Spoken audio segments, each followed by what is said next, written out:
mga babae walang pahinga po. Mga babae walang pahinga talaga. Kami yun. Araw-araw lumalaban. Hirap ng buhay. Talaga. Sa dami-dami ba naman ang gawain sa bahay? Di malaman kung alin ang uunahin. Ang pres ng buong. Diyos ko Maria Josep. Talaga naman. Kaldero pa more.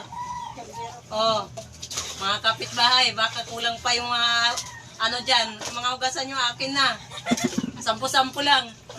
Bagsak presyo. Patatapos ko na maghugas. Ha? Akin na. Tumatanggap ako.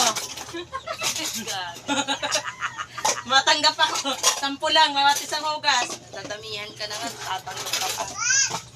Ay, naku buhay. Tanggap ka, bayad, hindi yung tanggap ng hugasan. Eh, siyempre, kailangan serbisyo.